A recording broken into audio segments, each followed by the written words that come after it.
Welcome to Studio Hit One Time Golf. So today we are covering the putter, the most used club in the bag. So if you do improve this one, it will definitely have a massive improvement on the score, which is what we're trying to achieve. So we're using our new Huxley Golf putting green that we've got now in the studio. So that's pretty cool. So I'm looking forward to that. So we've got two main points we're trying to cover. So first of all, if you're confident from that 10 to 12 foot, if you're confident that you can hold that one or you just shave the hole, but then when you get to that 3 footer it gets a bit jittery and you tend to miss a higher percentage of those, then the alarm bells should be ringing. There is definitely something wrong with the stroke, so we're going to cover that point.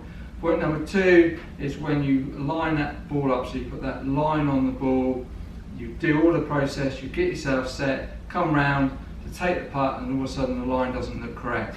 So which is a major blow just before you're taking your putt. It just doesn't look right, so then that can cause a tremendous loss of confidence. You end up missing the putt, putting a poor putt on it, and being very confused of why that has just occurred. So we're going to cover that point. Right, first of all, make sure you subscribe, give us a good thumbs up, and leave the questions and comments at the end. Right then, let's hold some putts, shall we? Right, point number one to answer was the dilemma between being fairly steady on a 12-foot putt and then falling apart on a 3-foot putt. What is the root cause of that? What's causing that? And the main bit is that basically the different lengths of the putt. On the 12-foot putt, there's time to adjust the stroke. So if there's error in the alignment of that club face, there's time to make that adjustment in that stroke. On the 3-foot putt, the stroke isn't simply long enough to make that adjustment, and that's why you miss those putts. So it very much goes in sync with what you do with your iron swing, your driver, your normal golf swing.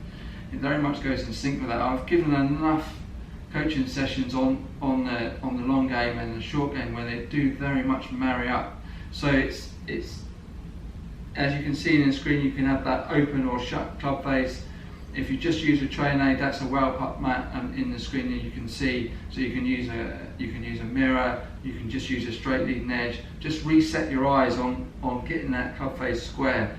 So then you're not making that adjustment. So to begin with, you might square that club face up and then potentially still have that adjustment in there, which will then be a bit clearer, but then you'll keep missing it to the left.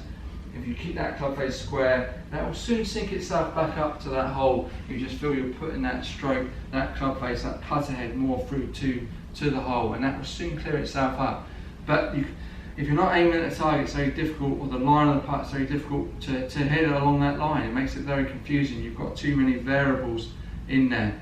Okay, that's part one covered. Right then, let's solve that crazy problem of that line of the ball when you come round to look at it, why it's no longer in sync. Very confusing, that one, but I'll clear that up for you right now. Okay, so the confusion with the line on the ball. So we've drawn the line on the ball. You can see that in the screen. That's on our well putt mat. So you can see that you've lined that up, you've done your process, you've come round, and then suddenly it doesn't quite look right. So that is just mind-blowing why that is. But that is to do with your vision, where you're seeing it to with the side-on view rather than that binocular view that's behind the ball.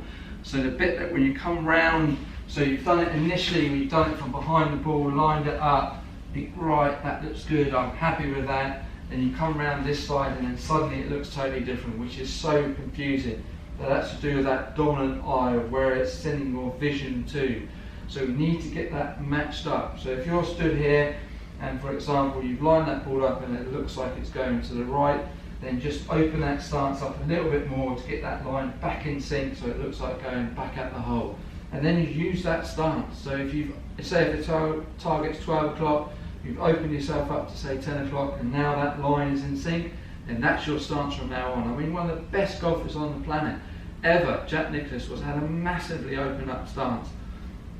And each player uses their own individual putting style. So don't be afraid to go away from the norm rather than just being parallel. If your vision, get that vision in sync with that alignment, then you're up and running. You'll really be flying. You'll be holding loads of putts. If you get that club face square, like I said at the beginning, get that in sync, then you've got a great platform to build up from. So like I said, so if you come round, look at the line, and the line looks like it's going off to the right, then you would open your stance up. If it looks like you've come round to the ball and the ball looks like it's going to the left, you would then close your stance up until that line gets back in sync. And honestly, it will make a huge difference. It made a massive difference to my putting.